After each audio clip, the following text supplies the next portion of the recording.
الحمد للہ وکفا وسلام علی عبادہ الذین اصطفى اما بعد۔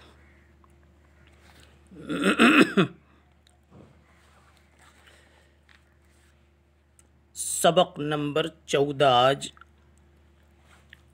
ترمذی شریف سے متعلق پیش کیا جا رہا ہے۔ آج کی بحث کا عنوان یہ ہوگا کہ مصنفین اپنی کتابوں کو بسم اللہ الرحمن الرحیم سے شروع کیوں کرتے ہیں؟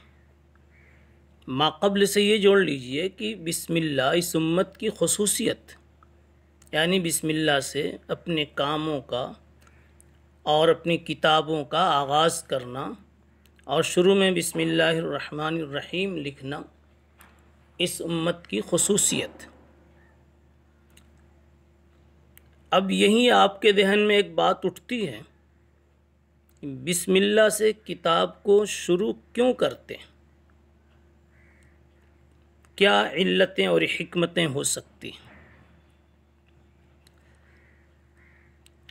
سب سے پہلے تو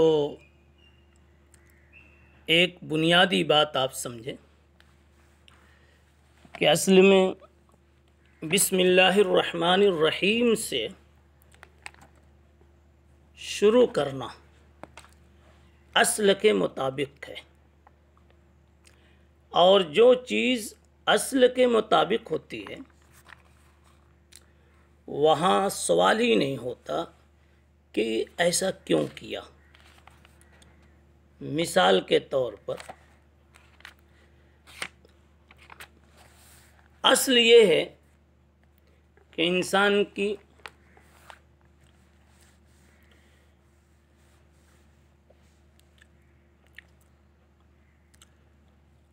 پانچ انگلیاں ہوں۔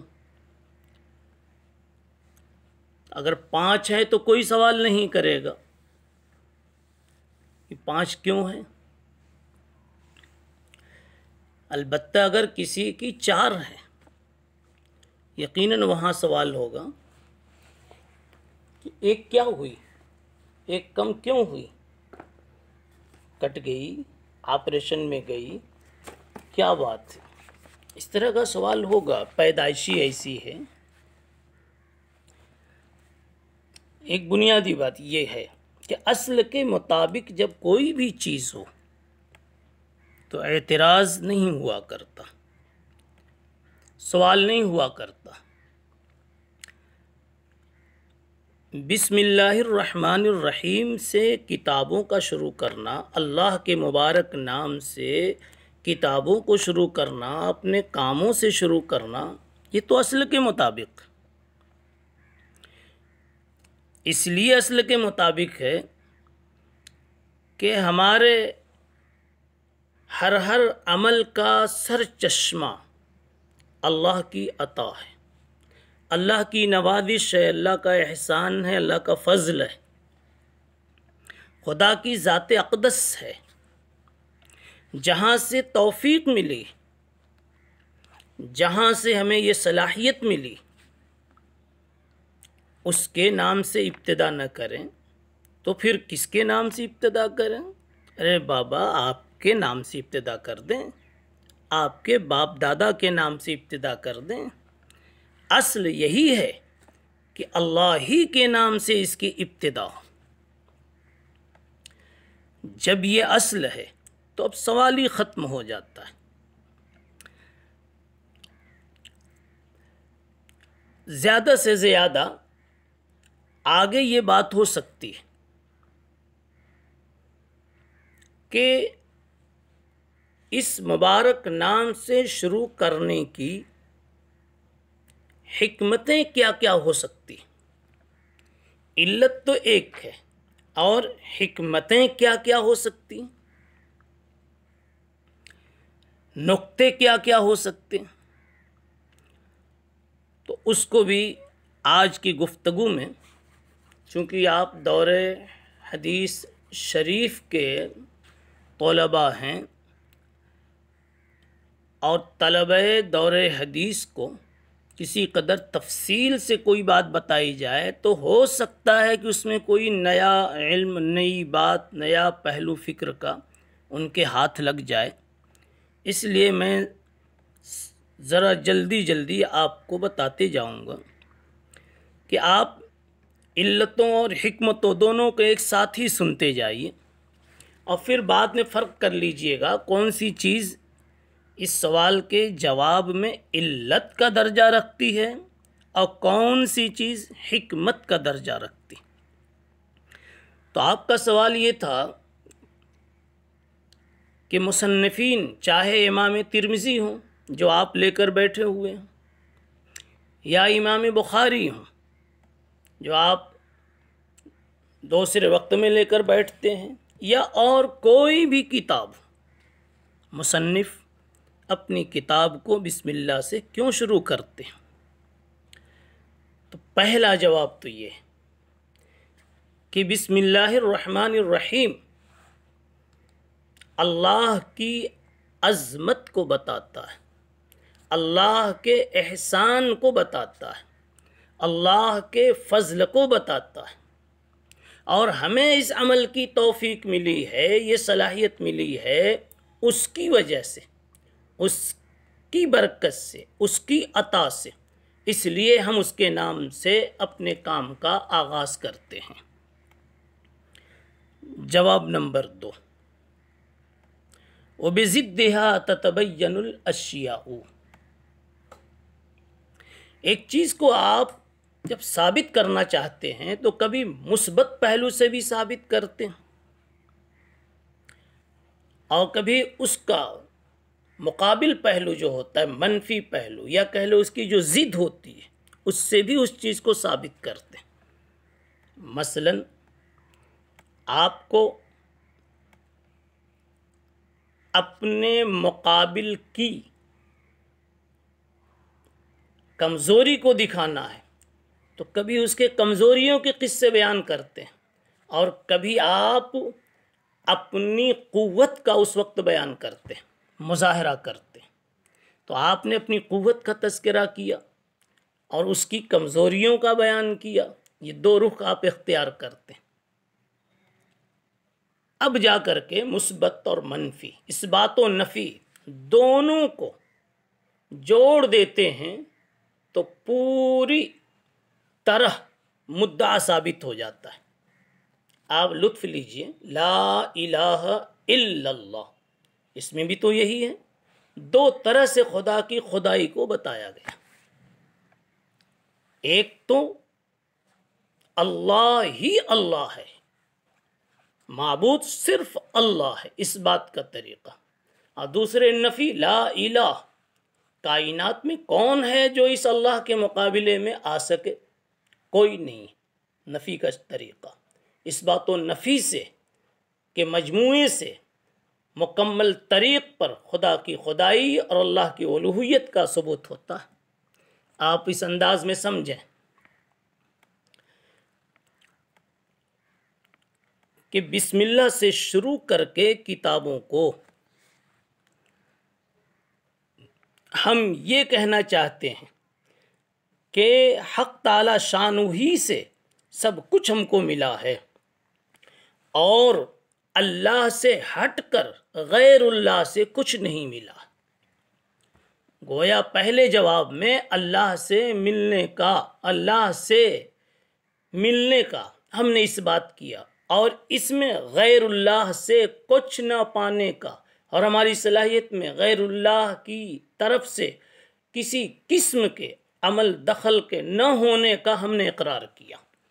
بسم اللہ الرحمن الرحیم، اللہ ہی نے ہمیں یہ توفیق بخشی ہے، کسی اور کا اس میں عمل دخل نہیں ہے۔ لطیف اشارہ اس طرف ہے کہ جس زمانے میں ہمیں بسم اللہ سکھائی جا رہی ہے، اس زمانے میں مشرکین کی جماعت اپنے اپنے بتوں کے نام سے معبودوں کے نام سے اپنے کام کا آغاز کرتے تھے اور وہ سمجھتے تھے کہ ان کی برکت مل رہی ہے یا ان کی طرف سے صلاحیت آ رہی ہے، ہم نے اس کی تردید کر دی اور اس کی نفی کر دی کہ یہ غلط ہے۔ بسم اللہ، بسم اللہ، ساری صلاحیت، ساری برکت، ساری نوازش تو اللہ کی ہے، نہ کہ لات کی، نہ کہ عزا کی۔ یہ دوسرا جواب ہوا۔ تیسرا جواب یہ ہے جو شاہ عبدالعزیز محدث دہلوی رحمۃ اللہ علیہ نے فرمایا، کہتے ہیں کہ اصل میں بسم اللہ ایک شاہی مہر ہے۔ یہ محدثین اور علماء جو بتاتے ہیں گھر کی کوئی بات نہیں ہوتی، گو کہ وہ کہیں حوالے دیں کہیں نہ دیں، تلاش کریں گے تو اس کا ماخذ مرجع، اس کی کوئی اصل ضرور ہاتھ لگے گی۔ تو شاہ عبدالعزیز فرماتے ہیں کہ اصل میں بسم اللہ شاہی مہر ہے، اور جس بوتل پر مہر لگا دی جائے ڈھکن لگا کر کے، سکہ لگا دیا جاوے اور مہر اس کی یعنی وہ مہر یعنی اس کو پیک کر دیا جاوے، تو اب باہر سے اس پر کوئی چیز اثر نہیں کرتی اور اس میں کوئی چیز شامل نہیں ہو پاتی۔ جب ہم نے اپنی کتابوں کو بسم اللہ سے شروع کیا تو بسم اللہ سے شروع کرنے کی وجہ سے باہر سے جو اس میں فاسد اثرات آنے والے تھے، ہمارے اس کام میں نحوستیں آنے والی تھیں، بے برکتی آنے والی تھی، یا ہمارے اس کام کے تار و پود کو بکھیرنے والے لوگ آنے والے تھے، یا اس کام کو بگاڑنے والے شیاطین جو دخیل ہونے والے تھے، ان تمام کے راستے بند ہو گئے۔ جیسے اس بوتل میں اب کوئی دوسرا قطرہ نہیں پہنچ سکتا، جس پر مہر لگ گئی، جس کے ڈھکن بند کر دیے گئے، ایسے ہی اب اس میں کوئی چیز داخل نہیں ہو سکتی۔ یا شاہ صاحب کے اس قول کی یہ بھی توجہ کر لو کہ شاہی خط تیار ہونے کے بعد جہاں اس کی مہر لگ جاتی ہے، اب اس کے بعد کوئی اور اپنی تحریر کا اس میں اضافہ نہیں کر سکتا، گھٹا بڑھا نہیں سکتا۔ خلاصہ یہ ہے کہ شاہ صاحب کی بات اس بات پر دال ہے کہ مقصود اس سے ہے حق تعالی شانہ کا نام لے کر کے مفسدات سے اپنی چیزوں کو بچانا۔ اور اس بات کی تائید اس سے ہوتی ہے کہ آپ دیکھیں حدیث پاک میں فرمایا گیا کہ آدمی جب گھر میں داخل ہو تو بسم اللہ پڑھ لے، آدمی جب کھانا کھائے تو بسم اللہ پڑھ لے، اس لیے کہ انسان جب بسم اللہ پڑھ کر کھاتا ہے تو شیطان کی اس میں شرکت نہیں ہوتی، اور گھر میں داخل ہو اور بسم اللہ پڑھ کر کے آتا ہے تو شیطان پھر اس گھر میں اپنا عمل دخل نہیں دکھاتا، ورنہ اگر ویسے ہی آ جاتا ہے تو شیطان یعنی گھر میں داخل ہوا اور بسم اللہ نہ پڑھی تو شیطان کہتا ہے مجھے تو ایک قیام گاہ مل گئی، آج تو میں اسی گھر میں وقت گزاروں، رات گزاروں۔ بسم اللہ پڑھنے سے شیطان کی راہیں بند ہو جاتی ہیں۔ حاصل کلام یہ ہے، اس طرح کی آپ حدیثیں کئی ایک تلاش کر لیجئے جس میں جناب رسول اللہ صلی اللہ علیہ وسلم نے فرما دیا ہے کہ شیاطین کا راستہ اور شیاطین کی نگاہیں بے اثر ہو جاتی ہیں جب کوئی انسان بسم اللہ الرحمن الرحیم پڑھ لیتا ہے۔ مثلا آپ دیکھیے بخاری شریف میں ایک جگہ حدیث آئے گی، کتاب الطہارت ہی میں آئے گی کہ جمع سے پہلے کی جو دعا ہے بسم اللہ اللہم جنبنا الشیطان وجنب الشیطان ما رزقتنا، اللہم جنبنا الشیطان وجنبنا الشیطان ما رزقتنا۔ پھر آگے فرمایا جناب رسول اللہ صلی اللہ علیہ وسلم نے کہ اس کے بعد اگر کوئی اولاد مقدر ہوتی ہے تو شیاطین کے ضرر سے اللہ اس کو محفوظ رکھتے ہیں۔ اسی طریقے سے انسان وضو کرنے سے پہلے بسم اللہ پڑھ لے تو اس کی برکت سے اس کا سارا بدن گناہوں سے پاک ہو جاتا ہے، اور بسم اللہ نہ پڑھے تو صرف جہاں جہاں وضو کے پانی لگتے ہیں وہی جگہیں پاک ہوتی ہیں اور وہی جگہیں صاف ہوتی ہیں۔ خلاصہ یہ ہے کہ شاہ صاحب نے فرمایا کہ ایک شاہی مہر ہے، اور شاہی مہر جب لگتی ہے تو اس کی برکات ہوتی ہیں، ایسی جب بسم اللہ کہیں پڑھ لی جاتی ہے تو اس کی بھی برکات ہوتی ہے۔ غالباً 3 جواب آپ کے سامنے آیا۔ اب یہ چوتھا جواب، بہت جلدی آپ اگلے جوابات کو سن لیجئے۔ سوال کیا تھا؟ بسم اللہ سے کتابوں کا آغاز کیوں اور ترمذی شریف کا آغاز کیوں؟ اور یہ بات یہیں سن لیجئے تاکہ بخاری شریف میں پھر آپ سوال نہ کریں۔ جی چوتھا جواب یہ ہے کہ قرآن عزیز جب اترنا شروع ہوا تو سب سے پہلے جو آیت آئی، اقرا بسم ربک، پڑھو پیغمبر اپنے رب کے نام سے۔ اس سے پتہ کیا چلا اللہ نے حکم دیا، تو گویا تعمیل ارشاد ربانی میں بسم اللہ سے ہم اپنے کاموں کا، کتابوں کا آغاز کرتے۔ جواب نمبر 5، بسم اللہ الرحمن الرحیم کے متعلق جو فضیلتیں احادیث میں آئی ہیں وہ حاصل کرنے کے لیے، یا قرآن نے جس کی طرف اشارہ کیا ہے اس کو حاصل کرنا مقصود ہے۔ آپ حسن حسین وغیرہ دیکھیں گے، اس کے اندر میں کئی دعائیں آپ کو ایسی ملیں گی جس میں مختلف شکلوں میں بسم اللہ پڑھنے پر مختلف فضیلتیں اور ثواب مرقوم ہے۔ اگلا جواب، نبی پاک صلی اللہ تعالی علیہ وسلم کے ارشاد مبارک، کل امر ذی بال لم یبدا ببسم اللہ فہو اقطع او فہو اجزا، بڑی مشہور حدیث ہے۔ اس پر عمل کرنے کے لیے کہ جو کام نبی پاک صلی اللہ علیہ وسلم، جو کام اللہ کے پاک نام سے شروع کیا جاتا ہے وہ پورا ہو جاتا ہے، بے برکت نہیں ہوتا، برکتوں کے ساتھ ہوتا ہے، ورنہ تو برکتیں چھن جاتی ہیں۔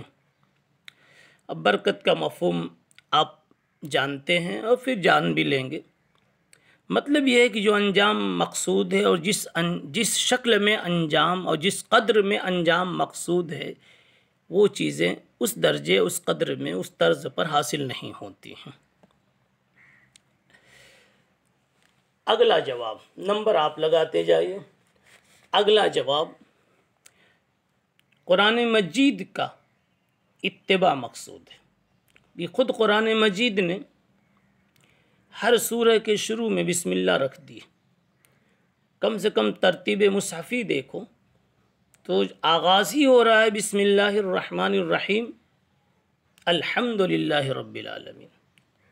ترتیب مصحفی اس لیے کہا، قرآن مجید کی 2 ترتیبیں ہیں، ایک نزولی ہے، نزول میں تو پہلے بسم اللہ نہیں، پہلے اقرا، پھر بعد میں بسم اللہ آئی، لیکن جو لکھوایا جناب رسول اللہ صلی اللہ علیہ وسلم نے تو پہلے مصحف میں بسم اللہ ہی لکھی گئی، تو ترتیب مصحفی میں کا اتباع مقصود ہے۔ اگلا جواب، تمام آسمانی کتابیں چونکہ اللہ کے نام سے شروع کی گئی ہیں، اس لیے ان آسمانی کتابوں کی موافقت کرتے ہوئے ہم بھی بسم اللہ لکھتے ہیں۔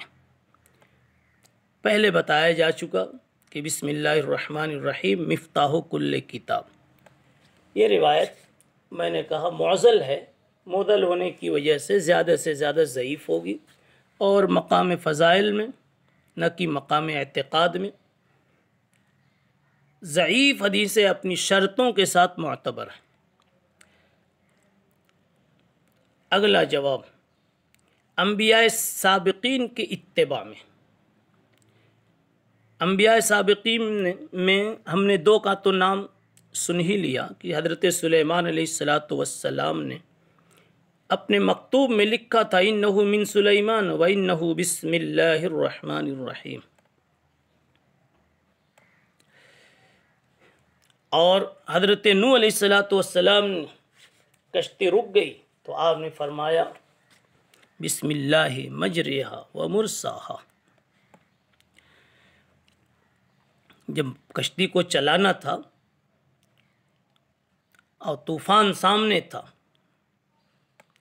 تو اس وقت جب حضرت نوح علیہ السلام نے پڑھا بسم اللہ مجریہا و مرساہا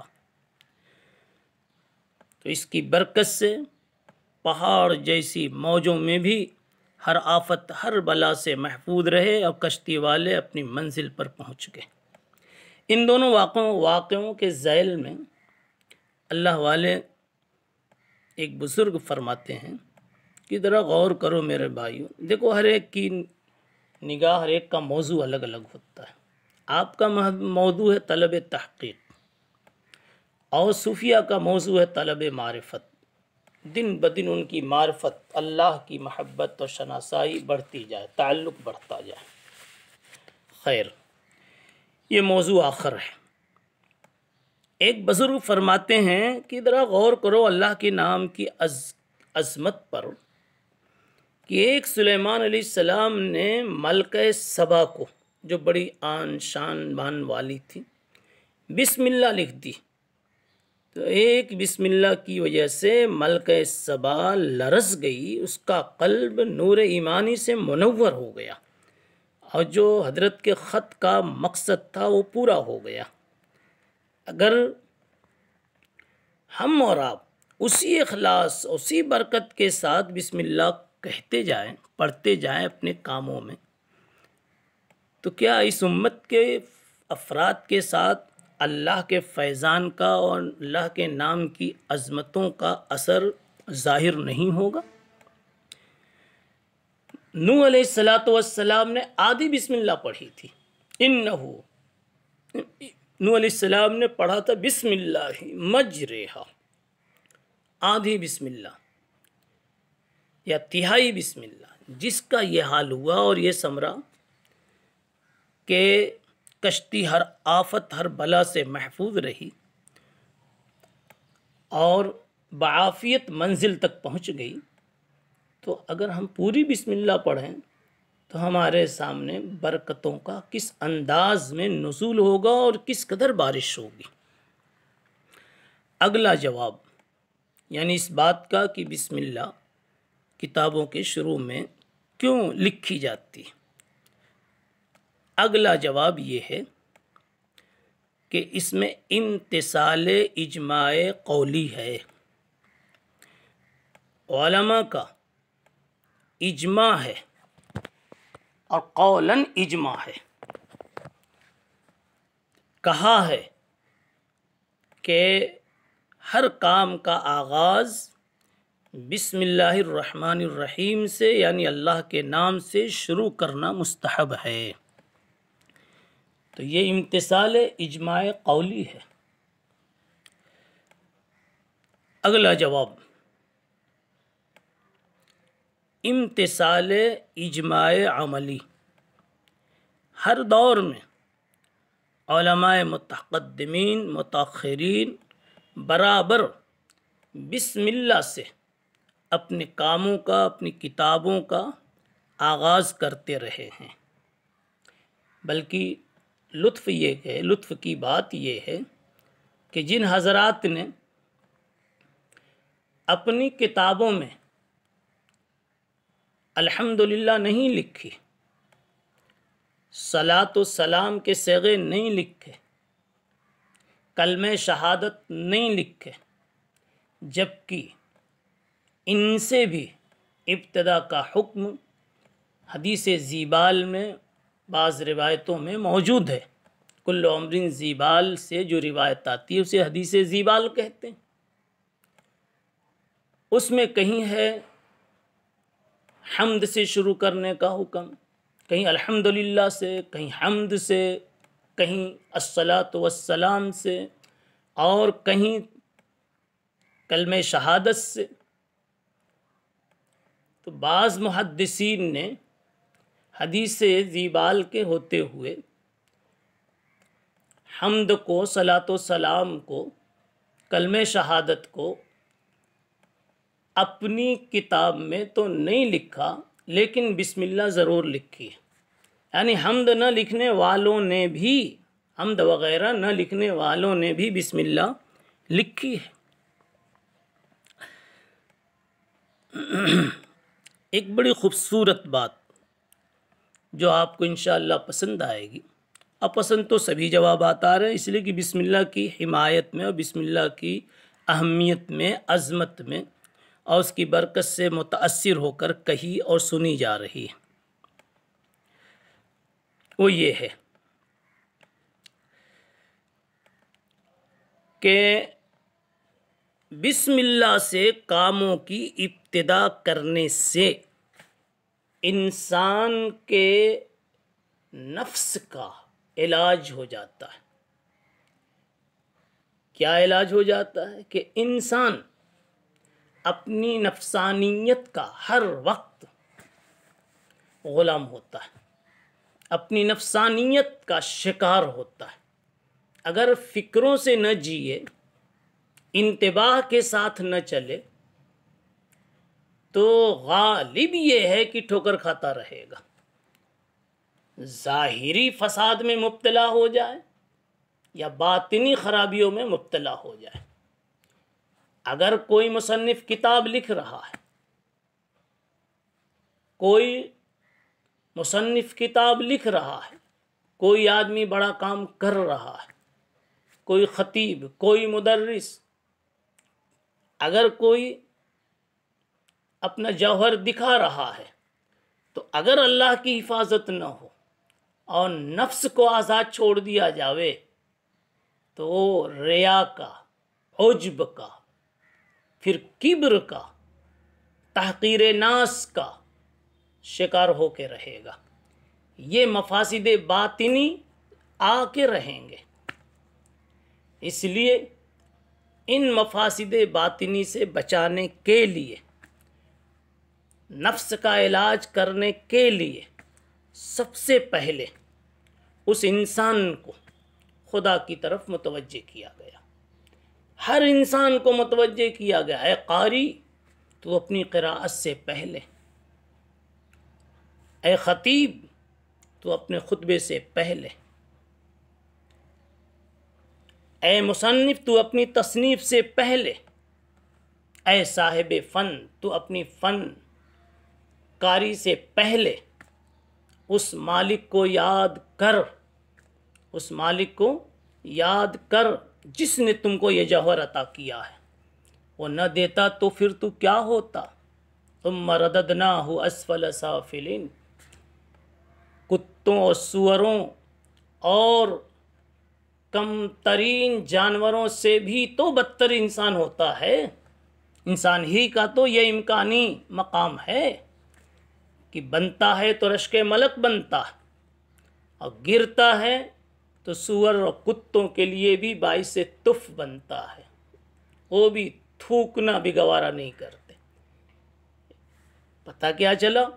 انسان کے اندر میں بگڑنے کے امکانات بہت ہیں، نفس کا ہر وقت حملہ ہوتا رہتا اور نفس و شیطان کی بڑی دوستی ہوتی ہے۔ اب جب اللہ کا نام لے لیا جاتا ہے تو شیطان بھی بھاگ جاتا ہے، اور اللہ کا نام آتے ہی انسان کا نفس خدا کی طرف متوجہ ہو جاتا ہے کہ جو کچھ بھی ہوں اسی کی عطا ہے۔ تو گویا خدا کا نام لے کر، جواب ایک چھوٹے سے لفظ میں کہنا ہو تو یہ کہہ سکتے ہیں، خدا کا نام لے کر انسان اپنے نفس کو خدا کی طرف متوجہ کرتا ہے کہ دیکھ تیرا نہیں اس کا کمال ہے، ٹوٹی سے پانی تو آتا ہے لیکن ٹنکی سے چلا ہے، ٹنکی والا پانی نہ دے، ٹنکی پانی نہ دے تو ٹوٹی پھر تو کبھی بھی پانی والی نہیں ہو سکتی، لوٹا تو کبھی بھی پانی والا نہیں ہو سکتا۔ ایسی بندہ کبھی بھی علم والا، جوہر والا، حسن والا، خوبی والا نہیں ہو سکتا اگر رب کائنات کا خزانہ ہمارے لیے اپنا منہ نہ کھول دے گے۔ اور ایک اور جواب، اگلا جواب بھی آپ شامل کر لیجئے جو بالکل شروع میں ہی آنا چاہیے تھا۔ لف و نشر غیر مرتب کہیے یا آپ اس کی ترتیب دے لیجئے، اور کبھی بعد میں اہم جوابات پیش کیے جاتے ہیں اہمیت کی وجہ سے، کہ بات اتنی سی ہے جی کہ ما قصہ سکندر و دارا نخادئے، حکمتیں علتیں تو بات کی چیزیں ہیں، ہم نے تو ایک کو اپنا مقتدا مان لیا ہے، جسے کہتے ہیں محمد ابن عبداللہ محمد الرسول اللہ صلی اللہ علیہ وسلم، اور اس ہستی نے اپنی کتابوں میں یعنی مکتوبات میں، کتابوں کا مطلب کہ تصنیف نہیں، اپنے مکتوبات میں، اپنی تحریروں میں بسم اللہ الرحمن الرحیم لکھی ہے۔ آپ بخاری شریف جب پلٹیں گے تو 2-3 صفحے کے بعد صفحہ نمبر 5 ہی پر آپ غالباً دیکھیں گے ملے گا، ہرقل کے پاس آپ خط لکھ رہے ہیں اور اس میں لکھا من محمد انہو، یوں لکھا بسم اللہ الرحمن الرحیم من عبد اللہ محمد من محمد بن عبد اللہ من محمد عبد اللہ و رسولہ، من محمد عبد اللہ و رسولہ، اور اس میں لکھا ہے بسم اللہ الرحمن الرحیم، یعنی نبی پاک صلی اللہ علیہ وسلم نے، میں یہ نکال دیتا ہوں، دیکھیے خط کی ابتدا اس طرح سے، فَإِذَا فِيهِ، بخاری شریف صفحہ 5 میں لکھا ہوا ہے بسم اللہ الرحمن الرحیم من محمد عبد اللہ و رسولہ الی ہرقل عظیم الروم، بسم اللہ پہلے لکھا، یہاں سے خط کی ابتدا ہے، اور لکھا من محمد عبد اللہ و رسولہ۔ اس جواب کا حاصل یہ ہوا کہ ہم نے بسم اللہ سے کتاب کا آغاز کیا ہے اتباع نبی اکرم صلی اللہ علیہ وسلم میں۔ یہ چند جوابات آپ حضرات کے سامنے صرف اس لیے دیے گئے کہ جوابات کی کثرت سے اور جوابات کی مختلف جہات سے سوچنے کا انسان کا ذہن بنتا ہے۔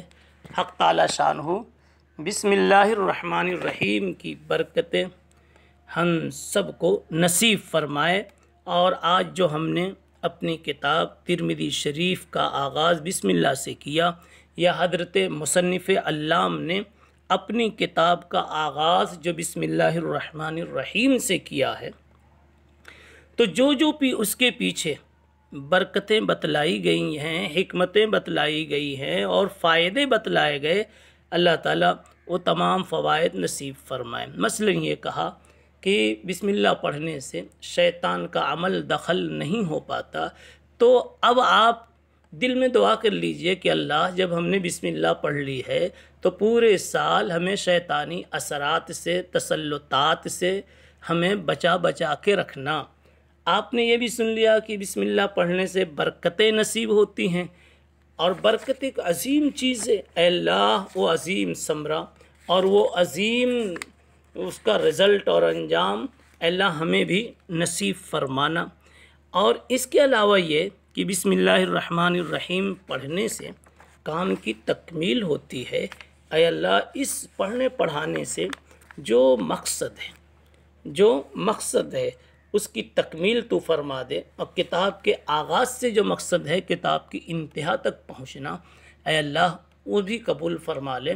اور خاص طور پر اس لاک ڈاؤن کے ماحول میں تو ضرور آپ کو بسم اللہ پڑھتے ہوئے یہ سب خیالات کر لینے چاہیے کہ اے اللہ جس طریقے سے بسم اللہ کی یہ برکت ہے کہ شیطان کو عمل دخل سے بسم اللہ روک دیتی ہے، تو اللہ شیطان تو سب سے بڑی مقابل طاقت ہے ہمارے لیے، اور دنیا کے دوسرے حالات اور دوسری شخصیات یا دوسری طاقتیں قوتیں وہ تو شیطان کے مقابلے میں کم درجہ طاقت ہے۔ تو اللہ جب شیطان کو بسم اللہ پچھاڑ سکتی ہے تو اللہ ان حالات کو بھی بسم اللہ کے ذریعے سے آپ دور کر دیجئے، یہ وبا اور یہ بلا بھی دور کر دیجئے، اور ہمارا جو خوبصورت نظام مدارس میں تدریس کا اور اسی طریقے سے امت میں تذکیر کا، تقریر کا، امت میں تبلیغ کا، اور امت میں اس ارشاد و وعظ و نصیحت کا جو سلسلہ چل رہا تھا، اللہ پھر وہ خوبصورت ماحول واپس ہمیں نصیب فرما دے۔ اب ایک بات اور کہہ کر ہم اپنی بات کو ختم کرتے ہیں، آج کی اس مجلس کا اسی پر اختتام کرتے ہیں۔ وہ بھی شاہ عبدالعزیز محدث دہلوی رحمۃ اللہ علیہ نے فرمائی ہے۔ فرماتے ہیں شاہ صاحب کے نقطوں کو دیکھنا ہے تو آپ شاہ صاحب کی جو جواہر عزیزی کے نام سے جو تفسیر عزیزی ہے اس کو آپ دیکھیں، شاہ صاحب کے یہاں اس قسم کے نقطے بہت ملتے ہیں۔ شاہ صاحب فرماتے ہیں کہ بھائی غور کیا تم نے کبھی کلو امرن ذی بال والی حدیث پر؟ بھائی ساری باتیں شاہ صاحب کی نہ ہوں گی، کوئی جزء اس میں نہ ہو تو آپ کو سوال نہ ہو۔ بیان کرنے والا کچھ اپنی طرف سے تسہیل اور تشریح کی غرض سے اضافہ کر کے بولتا ہے۔ شاہ صاحب کا مفہوم ادا کر رہا ہوں کہ فرماتے ہیں بھائی حدیث میں آیا ہے کہ بسم اللہ سے جو کام شروع ہوتا ہے وہ مقبول ہو جاتا ہے اور بابرکت ہوتا ہے۔ بابرکت کا مطلب یہ ہے کہ انجام تک وہ عمل پہنچ جاتا ہے۔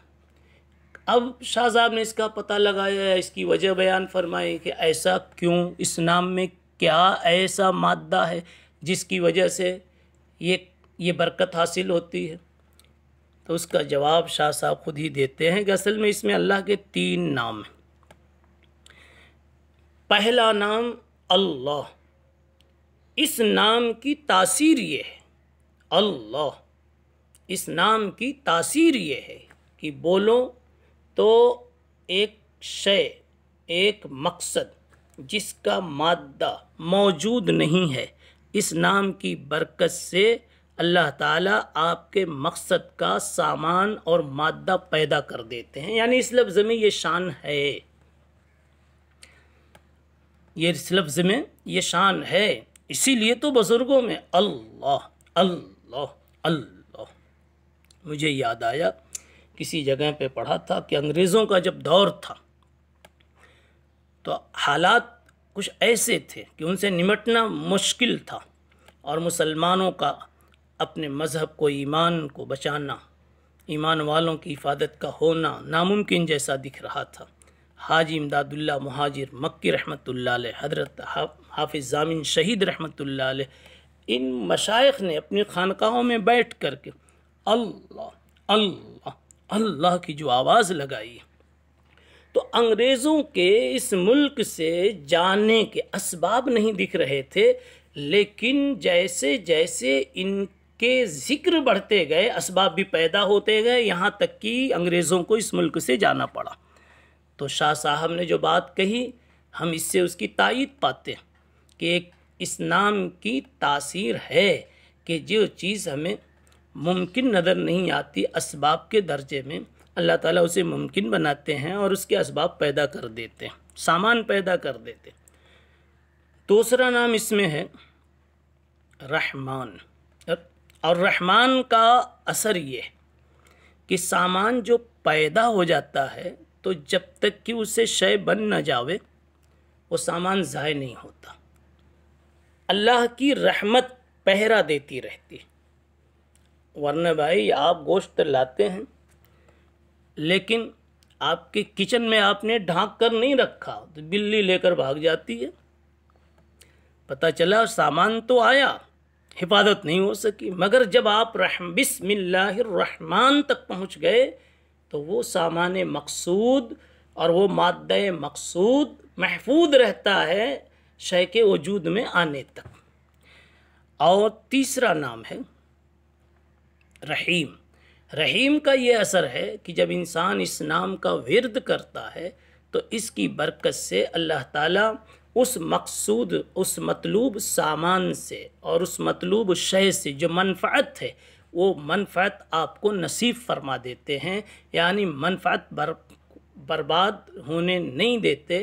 تو گویا مادہ وجود میں آیا اللہ کی برکت سے، رحمان اور اس کی حفاظت ہوئی لفظ رحمان کی برکت سے، اور اس کی منفعت حاصل ہوئی لفظ رحیم کی برکت سے۔ اس کو کہا گیا ہے کہ جو کام بسم اللہ الرحمن الرحیم سے شروع کیا جاتا ہے وہ مبروک ہوتا ہے، بابرکت ہوتا ہے، اور جو کام بسم اللہ سے شروع نہ کیا جائے وہ بے برکت ہوتا ہے۔